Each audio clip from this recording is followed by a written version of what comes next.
हरे कृष्णा।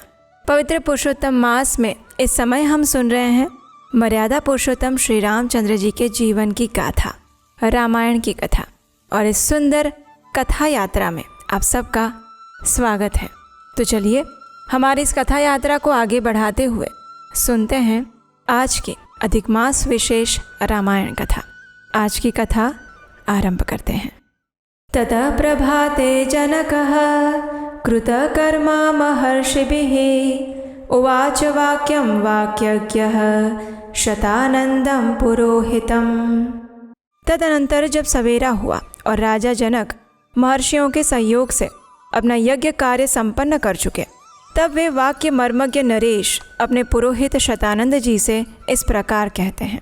हे ब्रह्मन, मेरे महातेजस्वी और पराक्रमी भाई कुशध्वज जो अत्यंत धर्मात्मा है, इस समय इक्षुमती नदी का जल पीते हुए उसके किनारे बसी हुई कल्याणमयी साकांक्षा नगरी में निवास करते हैं। उसके चारों ओर के परकोटों की रक्षा के लिए शत्रुओं के निवारण में समर्थ बड़े बड़े यंत्र लगाए गए हैं। वो पूरी पुष्पक विमान के समान विस्तृत और पुण्य से उपलब्ध होने वाले स्वर्ग लोक के समान सुंदर हैं। वहाँ रहने वाले अपने भाई को इस शुभ अवसर पर मैं यहाँ उपस्थित देखना चाहता हूँ, क्योंकि मेरी दृष्टि में वे मेरे इस यज्ञ के संरक्षक हैं। महातेजस्वी कुशध्वज भी मेरे साथ श्री सीता और राम के विवाह संबंधी इस मंगल समारोह का सुख उठाएंगे। राजा के इस प्रकार कहने पर शतानंद जी के समीप कुछ धीर स्वभाव के पुरुष आए और राजा जनक ने उन्हें पूर्वोक्त आदेश सुनाया। राजा की आज्ञा से वे श्रेष्ठ दूत तेज चलने वाले घोड़ों पर सवार होकर पुरुष सिंह कुशध्वज को बुला लाने के लिए चल दिए, मानो इंद्र की आज्ञा से उनके दूत भगवान विष्णु को बुलाने जा रहे हों। सांकाश्या में पहुंचकर उन्होंने कुशध्वज से भेंट की और मिथिला का यथार्थ समाचार और जनक का अभिप्राय कह सुनाया। उन महावेगशाली श्रेष्ठ दूतों के मुख से मिथिला का सारा वृत्तांत सुनकर राजा कुशध्वज महाराज जनक की आज्ञा से मिथिला में आ गए। वहाँ उन्होंने धर्मवत्सल महात्मा जनक का दर्शन किया। फिर शतानंद जी और अत्यंत धार्मिक जनक राजा को प्रणाम करके वे राजा के योग्य परम दिव्य सिंहासन पर विराजमान हुए। सिंहासन पर बैठे हुए उन दोनों अमित तेजस्वी वीर बंधुओं ने मंत्री प्रवर सुदामन को भेजा और कहा, हे मंत्रीवर, आप शीघ्र ही अमित तेजस्वी इक्ष्वाकुकुल भूषण महाराज दशरथ के पास जाइए और पुत्रों तथा मंत्रियों सहित उन दुर्जय नरेश को यहाँ बुला लाइए। आज्ञा पाकर मंत्री सुदामन महाराज दशरथ के खेमे में जाकर रघुकुल की कीर्ति बढ़ाने वाले उन नरेश से मिलते हैं, मस्तक झुकाकर उन्हें प्रणाम करते हैं और फिर इस प्रकार कहते हैं, हे वीर अयोध्या नरेश, मिथिलापति विदेह राज जनक इस समय उपाध्याय और पुरोहित सहित आपका दर्शन करना चाहते हैं। मंत्रीवर सुदामन की बात सुनकर राजा दशरथ ऋषियों और बंधु बांधवों के साथ उस स्थान पर गए जहाँ राजा जनक विद्यमान थे। मंत्री, उपाध्याय और भाई बंधुओं सहित राजा दशरथ, जो बोलने की कला जानने वाले विद्वानों में श्रेष्ठ थे, उन्होंने राजा जनक से इस प्रकार कहा, हे महाराज, आपको तो विदित ही होगा कि इक्ष्वाकु कुल के देवता ये महर्षि वशिष्ठ जी हैं। हमारे यहाँ सभी कार्यों में ये भगवान वशिष्ठ मुनि ही कर्तव्य का उपदेश करते हैं और इन्हीं की आज्ञा का पालन किया जाता है। यदि संपूर्ण महर्षियों सहित ऋषि विश्वामित्र की आज्ञा हो तो ये धर्मात्मा वशिष्ठ ही पहले मेरी कुल परंपरा का क्रमशः परिचय देंगे। ऐसा कहकर जब राजा दशरथ चुप हो गए, तब वाक्यवेत्ता भगवान वशिष्ठ मुनि पुरोहित सहित विदेह राज से इस प्रकार बोले, ब्रह्मा जी की उत्पत्ति का कारण अव्यक्त है। ये स्वयंभू हैं, नित्य, शाश्वत, अविनाशी हैं। उनसे मरीचि की उत्पत्ति हुई। मरीचि के पुत्र कश्यप हैं। कश्यप से विवस्वान का और विवस्वान से वैवस्वत मनु का जन्म हुआ। मनु पहले प्रजापति थे। उनसे इक्ष्वाकु नामक पुत्र हुआ। उन इक्ष्वाकु को ही आप अयोध्या के प्रथम राजा समझिए। इक्ष्वाकु के पुत्र का नाम कुक्षी था। वे बड़े तेजस्वी थे। कुक्षी से विकुक्षी नामक कांतिमान पुत्र का जन्म हुआ।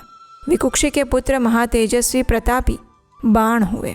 बाण के पुत्र का नाम अनरण्य था। वे भी बड़े तेजस्वी और प्रतापी थे। अनरण्य से पृथु और पृथु से त्रिशंकु का जन्म हुआ। त्रिशंकु के पुत्र महायशस्वी धुंधुमार थे। धुंधुमार से महातेजस्वी महारथी युवनाश्व का जन्म हुआ। युवनाश्व के पुत्र मांधाता हुए, जो समस्त भूमंडल के स्वामी थे। मांधाता से सुसंधि नामक कांतिमान पुत्र का जन्म हुआ।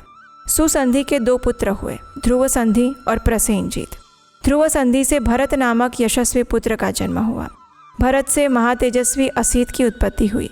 राजा असीत के साथ हय, तालजंग, शशबिंदु इन 3 राजवंशों के लोग शत्रुता रखने लगे थे। युद्ध में इन तीनों शत्रुओं का सामना करते हुए राजा असित प्रवासी हो गए। वे अपनी 2 रानियों के साथ हिमालय पर आकर रहने लगे। राजा असित के पास बहुत थोड़ी सेना शेष रह गई थी। वे हिमालय पर ही मृत्यु को प्राप्त हुए। उस समय उनकी दोनों रानियां गर्भवती थीं, ऐसा सुना गया है। उनमें से एक रानी ने अपनी सौत का गर्भ नष्ट करने के लिए उसे विषयुक्त भोजन दिया था। उस समय उस रमणीय और श्रेष्ठ पर्वत पर भृगुकुल में उत्पन्न हुए महामुनि च्यवन तपस्या में लगे थे। हिमालय पर उनका आश्रम था। उन दोनों रानियों में से एक, जिसे जहर दिया गया था, वो कालिंदी नाम से प्रसिद्ध थी। विकसित कमल दल के समान नेत्रों वाली महाभागा कालिंदी एक उत्तम पुत्र पाने की इच्छा रखती थी। उसने देवतुल्य तेजस्वी भृगुनंदन च्यवन के पास जाकर प्रणाम किया। उस समय ब्रह्मर्षि च्यवन ने पुत्र की अभिलाषा रखने वाली कालिंदी से पुत्र जन्म के विषय में कहा, हे महाभागे, तुम्हारे उदर में एक महान बलवान, महातेजस्वी और महापराक्रमी उत्तम पुत्र है। वह कांतिमान बालक थोड़े ही दिनों में जहर के साथ उत्पन्न होगा। इसलिए हे कमल लोचने, तुम पुत्र के लिए चिंता ना करो। वह विधवा राजकुमारी कालिंदी बड़ी पतिव्रता थी। महर्षि च्यवन को नमस्कार करके वो देवी अपने आश्रम पर लौट आई। फिर समय आने पर उसने एक पुत्र को जन्म दिया। उसकी सौत ने उसके गर्भ को नष्ट कर देने के लिए जो जहर दिया था, उसके साथ ही उत्पन्न होने के कारण वह राजकुमार सगर नाम से विख्यात हुआ। सगर के पुत्र असमंजस और असमंजस के पुत्र अंशुमान हुए। अंशुमान के पुत्र दिलीप और दिलीप के पुत्र भगीरथ हुए। भगीरथ से ककुत्स्थ और ककुत्स्थ से रघु का जन्म हुआ। रघु के तेजस्वी पुत्र प्रवृद्ध हुए, जो शाप से राक्षस हो गए थे। वे ही कलमाशपाद नाम से प्रसिद्ध हुए। उनसे शंखण नामक पुत्र का जन्म हुआ। शंखण के पुत्र सुदर्शन और सुदर्शन के अग्निवर्ण हुए। अग्निवर्ण के शीघ्रग और शीघ्रग के पुत्र मरु थे। मरु से प्रशुश्रुक और प्रशुश्रुक से अम्बरीश की उत्पत्ति हुई। अम्बरीश के पुत्र राजा नहुष हुए। नहुष के ययाति और ययाति के पुत्र नाभाग थे। नाभाग के पुत्र अज हुए। अज से दशरथ का जन्म हुआ और इन्हीं महाराज दशरथ से ये दोनों भाई श्री राम और लक्ष्मण उत्पन्न हुए हैं। इक्ष्वाकु कुल में उत्पन्न हुए राजाओं का वंश आदिकाल से ही शुद्ध रहा है। ये सबके सब परम धर्मात्मा, वीर और सत्यवादी होते आए हैं। हे नरश्रेष्ठ, इसी इक्ष्वाकु कुल में उत्पन्न हुए श्री राम और लक्ष्मण के लिए मैं आपकी 2 कन्याओं का वरण करता हूँ। ये आपकी कन्याओं के योग्य हैं और आपकी कन्याएं इनके योग्य, इसीलिए आप इन्हें कन्यादान करें। महर्षि वशिष्ठ जब इस प्रकार इक्ष्वाकु वंश का परिचय दे चुके, तब राजा जनक ने हाथ जोड़कर उनसे कहा, हे मुनिश्रेष्ठ, आपका कल्याण हो। अब हम भी अपने कुल का परिचय दे रहे हैं, सुनिए। हे महामते, कुलीन पुरुष के लिए कन्यादान के समय अपने कुल का पूर्ण रूपेण परिचय देना आवश्यक है, अतः आप सुनने की कृपा करें। प्राचीन काल में निमि नामक एक परम धर्मात्मा राजा हुए हैं, जो संपूर्ण धैर्यशाली महापुरुषों में श्रेष्ठ और अपने पराक्रम से तीनों लोकों में विख्यात थे। उनके मिथि नामक एक पुत्र हुआ। मिथि के पुत्र का नाम जनक हुआ। यही हमारे कुल में पहले जनक हुए। इन्हीं के नाम पर हमारे वंश का प्रत्येक राजा जनक कहलाता है। जनक से उदावसु का जन्म हुआ। उदावसु से धर्मात्मा नंदीवर्धन उत्पन्न हुए। नंदीवर्धन के शूरवीर पुत्र का नाम सुकेतु हुआ। सुकेतु के भी देवरात नामक पुत्र हुआ। देवरात महाबलवान और धर्मात्मा थे। राजर्षि देवरात के बृहद्रथ नाम से प्रसिद्ध पुत्र हुआ। बृहद्रथ के पुत्र महावीर हुए, जो शूर और प्रतापी थे। महावीर के सुध्रुति हुए, जो धैर्यवान और सत्य पराक्रमी थे। सुध्रुति के भी धर्मात्मा धृष्ट केतु हुए, जो परम धार्मिक थे। राजर्षि धृष्ट केतु का पुत्र हर्यश्व नाम से विख्यात हुआ। हर्यश्व के पुत्र मरु, मरु के पुत्र प्रतिंधक और प्रतिंधक के पुत्र धर्मात्मा राजा कीर्तिरथ हुए। कीर्तिरथ के पुत्र देवमीड़ नाम से विख्यात हुए। देवमीड़ के विभूत और विभूत के पुत्र महिध्रक हुए। महिध्रक के पुत्र महाबली राजा कीर्तिरात हुए। राजर्षि कीर्तिरात के महारोमा नामक पुत्र उत्पन्न हुआ। महारोमा से धर्मात्मा स्वर्णरोमा का जन्म हुआ। राजर्षि स्वर्णरोमा से ह्रस्वरोमा उत्पन्न हुए। धर्मज्ञ महात्मा राजा ह्रस्व रोमा के 2 पुत्र उत्पन्न हुए, जिसमें ज्येष्ठ मैं ही हूँ और कनिष्ठ मेरा छोटा भाई वीर कुशध्वज है। मेरे पिता मुझ ज्येष्ठ पुत्र को राज्य पर अभिषिक्त करके कुशध्वज का सारा भार मुझे सौंपकर वन में चले गए। वृद्ध पिता के स्वर्गगामी हो जाने पर अपने देवतुल्य भाई कुशध्वज को स्नेह दृष्टि से देखता हुआ मैं इस राज्य का भार धर्म के अनुसार वहन करने लगा। कुछ काल के बाद पराक्रमी राजा सुधन्वा ने सांकाश्य नगर से आकर मिथिला को चारों ओर से घेर लिया।